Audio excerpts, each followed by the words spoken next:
President Biden makes big promises to lead the world on climate change, but not everyone's convinced. Europe tries to tackle the downsides of artificial intelligence, while China enthusiastically embraces its dark side, and COVID-19 vaccines are proving highly effective in some places and rather less so elsewhere. My name is Mallen Baker. This is the Mallen Baker Show. This week, while America was heaving a sigh of relief that it wasn't hit by furious race riots with the verdict of the Derek Chauvin case, Joe Biden held an Earth Day virtual summit with the other major world leaders to make big promises about climate change. The president set a target to cut US carbon emissions by up to 52% from 2005 levels by 2030, which is a substantial increase on the commitments made by the Obama administration. The American team were pushing the message that America's back, baby, and ready to take the lead on climate and challenge all the others to up their game. And there was some momentum going into this summit. The UK earlier this week announced that it was going to be putting in place a legally binding measure to cut emissions by 78% by 2035. And the EU likewise has upped its commitments, aiming to reduce greenhouse gases by 55% by 2030. But while everyone was very polite and encouraging to the US for its return to the table, you don't just get to announce that you're leading on something when actually, you're kind of playing catch up. Several countries in their presentations emphasised the reliability of their commitment, which you can interpret as a dig at the huge variation between the US administrations. And never mind the prospect of Trump 2024, it's by no means clear that Biden can even deliver what he's promised this week, given the fragile balance of the Senate. Especially if you add the fact that this isn't the only area where Biden's making big promises. His administration is trying to do all of the things, especially the things that have a major price tag. So, being very aware of that, a number of states weren't simply going to jump to Biden's born-again tune. China, for instance, resisted the call to pull new rabbits out of hats for this summit. President Xi said that developed countries need to do more. The period between carbon peak and carbon neutrality, as promised by China, is far shorter than the time it takes for developed nations, and it requires China to make strenuous efforts. As we discussed earlier, there are some who think that China's incentives are, whether by design or not, encouraging a push to maximise the growth of coal power before its 2030 deadline for emissions to peak. Between it and India, emissions for 2021 will be higher than they've ever been. Russia is another that has little incentive to play ball. Obviously, it's a major petrostate. It's reluctant to see that asset waste away as the world decarbonises.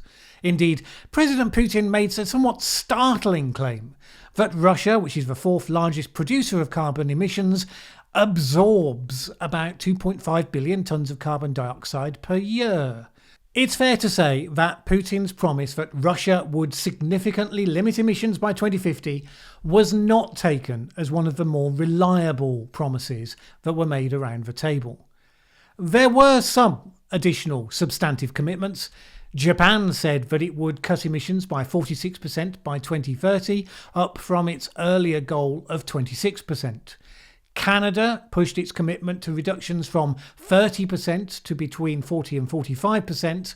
The point is that there were two distinct groups in the summit. One, those that have broad political agreement at home that action has to be taken on climate change. And those include the UK, the EU, Japan, China even, and a number of others. And then there are those who have major political parties, contenders for government, who are significantly or wholly opposed to action in this area.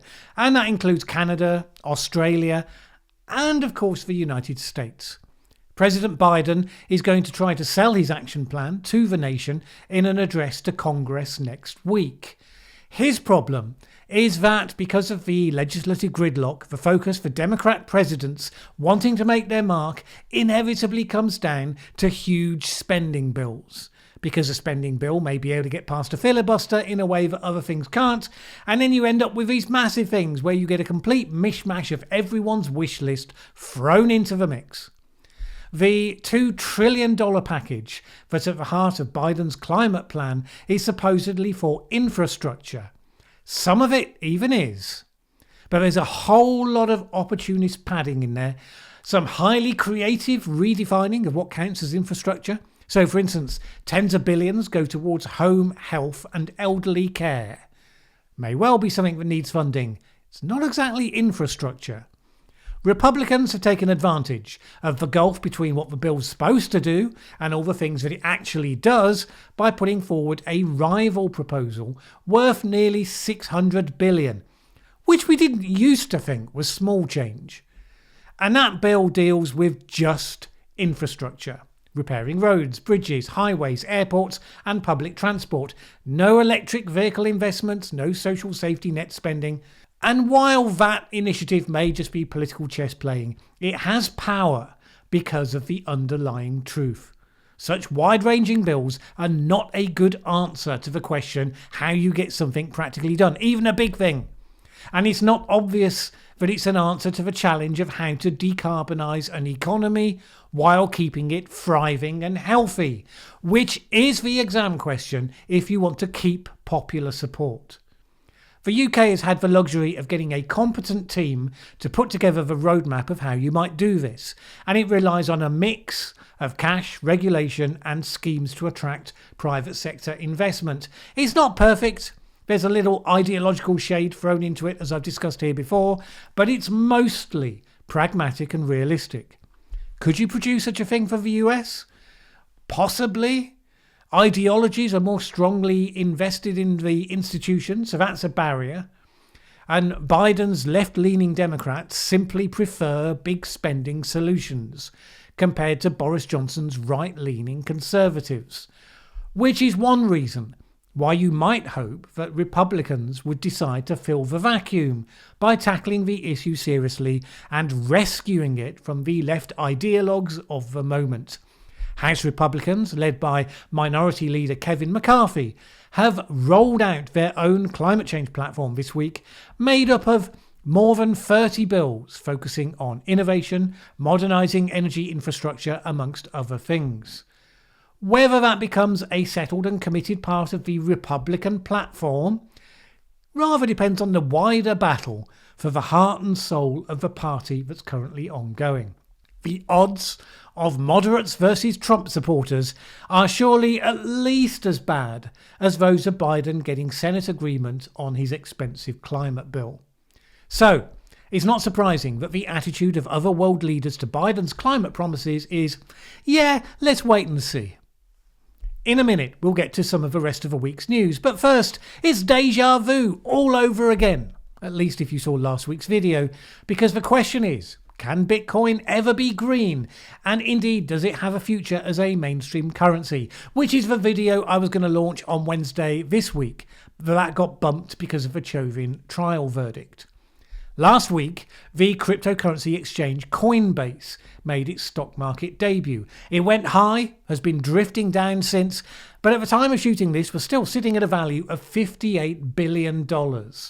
The exchange's success is linked to the price of Bitcoin, which has a huge influence on the price of other digital currencies, but governments are resisting the idea that it should become a challenge to their own currency. And then there's the environmental impact. Bitcoin mining uses a vast amount of energy. Right now it's been estimated to match the energy use of the Netherlands. Now, with all those heads of government who have just been promising to decarbonise their economies in super quick time, isn't it kind of crazy to create a global phenomenon out of something that demands more and more energy? And for what? But then some others have arguments as to why they believe this is indeed the way of the future.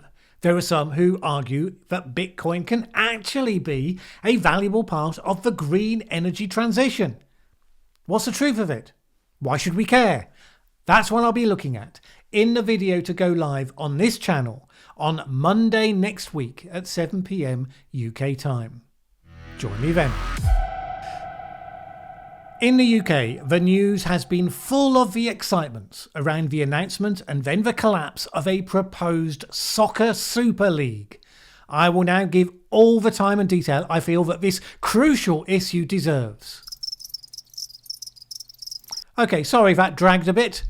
In other news, the EU, the most risk-averse regulatory regime possibly in the world, has now turned its attention to setting rules to constrain the use of artificial intelligence.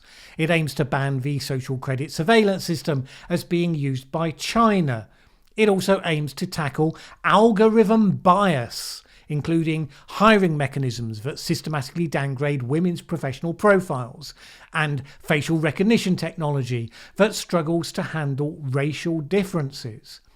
It would try to prevent the use of AI by political operators aiming to manipulate our behaviour or exploit our mental vulnerabilities by combining machine learning with political messaging. In theory, the measures aspire to protect citizens from the downsides of AI, but without dampening innovation and enterprises, which is all very well in theory, but surely optimising for one necessarily dampens down the other. Generally, concerns are running that the measures go too far. Reportedly, the White House warned Europe not to overregulate AI in 2020, given the competitive advantage this might hand to China. That said, the draft measures contain a number of loopholes. AI systems for the military are excluded, not entirely surprisingly. More alarming for some is the potential for AI-driven state surveillance systems in the hands of law enforcement, which is one of the nightmare scenarios that keeps privacy campaigners awake at night. Now, I've covered the issues involved with the rise of AI on this channel before. Does legislation like this go some way to addressing the very real concerns that there are? Well, maybe. I'm open to seeing how it develops from the draft stage. But the EU's track record on technology policing isn't exactly a stellar one. I mean, many of us are still clicking away the nag screen saying this website uses cookies. Your privacy is important to us for every bloody website we go to. And that is largely the legacy of rules brought in by people who decided that routine website mechanics were nefarious and needed bureaucrats to intervene. Maybe they'll get this one right. I have some scepticism. They are ahead, though, in the realisation that AI poses challenges that governments will have to make decisions on. And that's highlighted by the fact that right now, China is embracing racial bias in facial recognition technology as a feature, not as a bug. According to the TechDirt website, China has commissioned local tech companies to come up with surveillance tools that specifically target Uyghur Muslims to flag them as individuals of interest to security forces. IPVM has reported that two companies, Dahua and Hikvision, have authored facial recognition standards that include codes for ethnicity and skin colour. And remember, there is a keen interest in this sort of Chinese technology in the less democratically minded countries of the world, whose rulers find that its capabilities are deeply impressive. Less impressive, reportedly, has been the Chinese vaccine, at least when it comes to the first dose. Scientists in Chile have warned that China's Sinovac vaccination, which is being widely distributed in the developing world, offers very weak protection until after the second dose. A study of 10.5 million people showed that the vaccine was just 16% effective in guarding against COVID infection after one dose, rising to a more respectable 67% after the second dose. This is the answer why Chile has been enduring a surge in COVID cases in spite of having initiated one of the faster vaccine rollouts worldwide. That, plus, according to public health experts, it was not well communicated to the population that you needed to wait for the second jab before it becomes fully effective. So citizens rather relaxed their behaviour a bit too early. The country expects that it will have 70% of the population fully inoculated by June or July. In United Arab Emirates, questions have also been raised about the other Chinese vaccine made by Sinopharm. Reportedly, there they gave a small number of people a third shot of the vaccine after tests showed them to have low levels of antibodies after 2 doses. In the UK, however, it was reported this week that the vaccines used there have been hugely effective in keeping people out of hospital. They've reduced symptomatic COVID infections by up to 90%. Just 32 people were reported as being hospitalised more than 3 weeks after being vaccinated. In total, 1,802 had been vaccinated out of 42,788 patients. Almost all of the vaccinated ones had caught COVID either the week before or the week after their first jab. Indeed, yesterday it was announced that Britain is officially no longer in a pandemic. Professor Sarah Walker, the chief investigator for the Office for National Statistics COVID-19 Infection Survey, said that Britain had moved from a pandemic to an endemic situation, where the virus is circulating at a low, largely controllable level in the community. Infections have continued to fall, dropping 7% in the last week, despite the reopening of schools and shops. This is with just over 60% of people having been vaccinated to date. There was some question this week whether the rate of rare blood clots has risen, with figures suggesting that it has doubled in a fortnight, from around 1 in 250,000 to around 1 in 126,000. The authorities said that they would be watching the stats carefully. Some experts, such as Adam Finn, the Professor of Paediatrics at the University of Bristol, said that the increase could well be because of what's called observer bias. Since the phenomenon has been pretty high profile over the last few weeks, increased numbers of people begin to report cases that occurred previously. So we don't know what's really going on. We have to keep watching with an open mind. None of which is helping India or Brazil, which have been seeing cases and deaths multiplying to the point where systems have simply failed to keep up. In India particularly, overloaded hospitals have been running out of oxygen, leading to preventable deaths from some of those that needed that oxygen. The infections have not been helped by the huge public gatherings. A Hindu festival was attended by millions, and there's been huge election rallies by all parties. On the plus side, it was reported this week that there may now be an effective vaccine for malaria. The team behind the Oxford AstraZeneca COVID vaccine have developed the first jab to show 77% efficacy against the mosquito-borne disease that kills around 400,000 people in sub-Saharan Africa every year, more than half of them infants. Researchers have been trying to get a vaccine on malaria for more than a century. But it's difficult because the disease is seasonal. 90% of deaths happen immediately after the rainy season, so you have a short window to vaccinate within. And also the Plasmodium parasite produces thousands of potential antigens for a vaccine to target.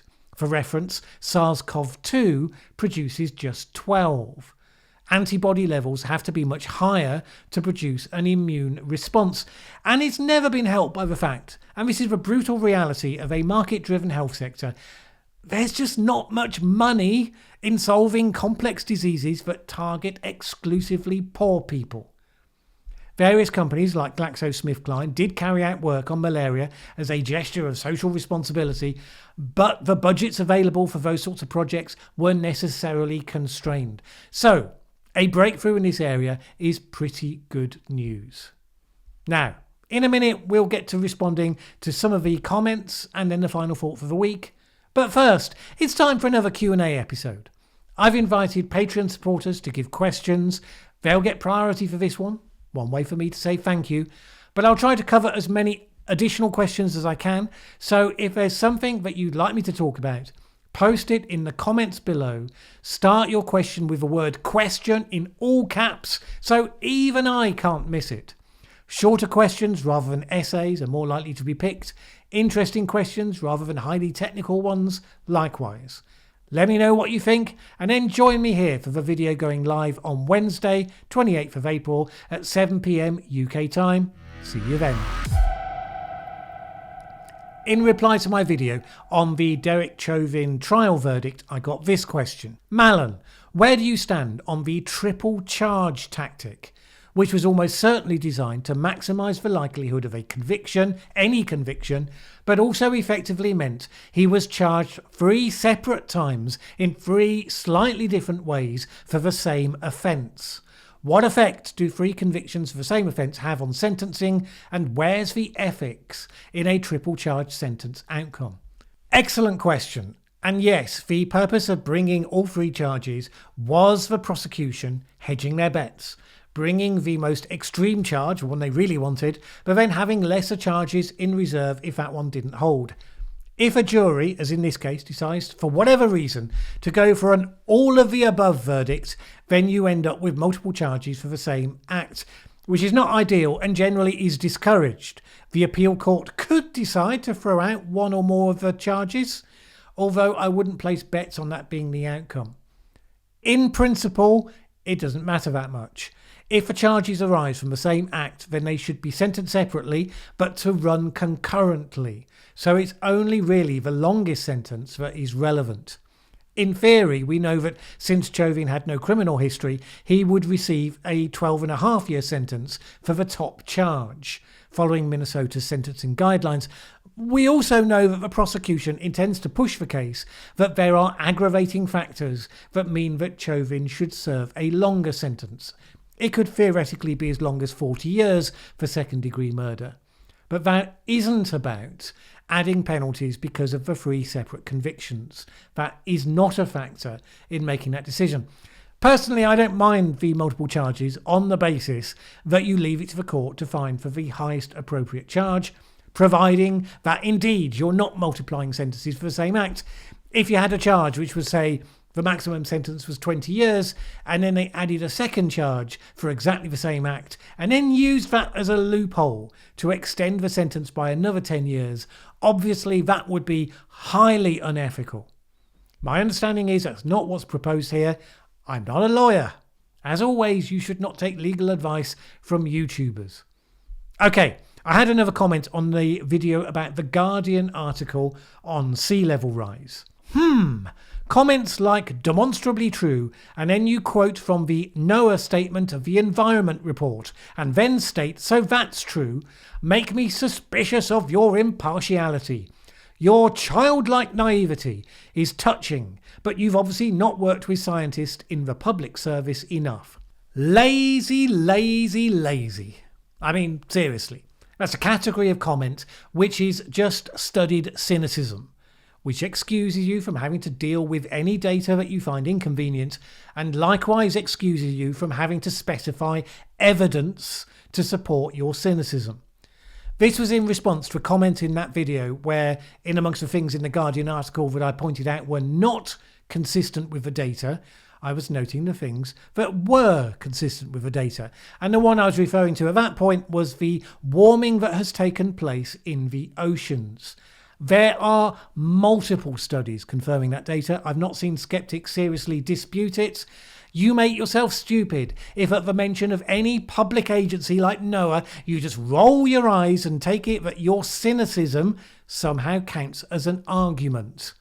Look, any data can be challenged, but you need something substantial and fact-based, not just innuendo attached to an accusation of the other person being naive. So here's something most of you don't know about me. I like cooking.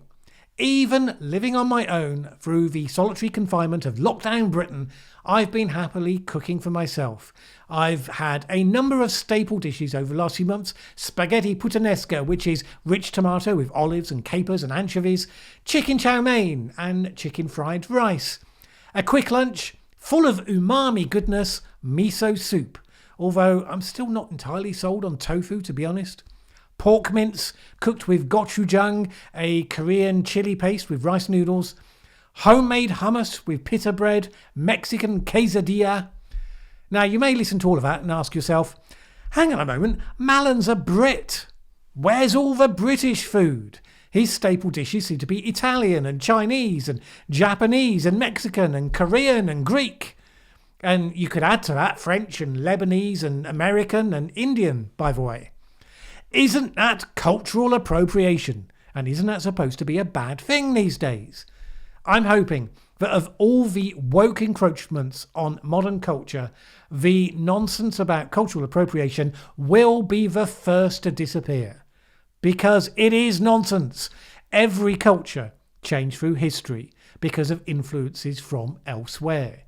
So the woke might tell me that as a Brit, I should leave all those other things alone and instead eat good old British fish and chips. And I love fish and chips, by the way, no hardship there. But we stole them from the Sephardic Jews who came to Britain after they were expelled from Spain in the late 15th century. Well, all right, but we should probably at least stop eating vindaloos, because obviously we stole those from India. It's a legacy of empire. Except that actually the true originators of vindaloo were the Portuguese. The Indians stole it from them. Should I apologise to the Hungarians for the paprika-laden goulash that I make? Or should I apologise instead to the Turks, who originally introduced paprika to Hungary? And so on. You get the idea. The people who claim to celebrate diversity really don't understand how diversity works. In recent years on the food front, as on so many others, people have been attacked for treading these lines. Jamie Oliver got thumped for adding chorizo to a Spanish paella. Nigella Lawson added cream to a carbonara and shocked a nation. These were fun contraventions at the time, with cultural purists in the countries concerned berating the chefs for messing with tradition. But in the modern era, that reaction has become accompanied by ever greater moral outrage. To adapt another culture's cuisine is to disrespect it. Well, nonsense. Historically illiterate nonsense. The national cuisines that we know today, nearly all of them grew from a process of sharing, importing and stealing from others, and it's been fantastic. Does it taste good? Far more important than is it authentic? And it's the same with clothes and with hairstyles and with whatever you like. We learn from each other and we always have. Long live cultural exchange, or if you must call it that, cultural appropriation. Life tastes a lot better because of it. Alright, it wasn't surprising that YouTube initially demonetized the video on the Derek Chauvin trial, just long enough for the bulk of the views to take place. It's one of those things that sets up an incentive for you to keep away from controversial topics. Because even though you give a fact-focused reflection on it, and even though it would be recognised as such on review by an actual human being, well, usually anyway, the algorithm will demonetise it anyway, for long enough so that you lose the majority of the advertising. But we insist on talking about the interesting and the difficult and the contentious issues because they're the ones that we need to be talking about. I'm able to do that, of course, because of the good people who support this channel on Patreon. They enable me to put in the time to create the videos in the first place, but also to talk about the issues that matter without worrying too much about the hit to the advertising revenue. Honestly, I couldn't have done this channel without them. So if you would like to add your support for the independent, fact-focused and non-ideological content that I aim to produce here, then please go to patreon.com/Mallen Baker. It is always appreciated. Either way, have a great week. My name's Mallen Baker. This is The Mallen Baker Show.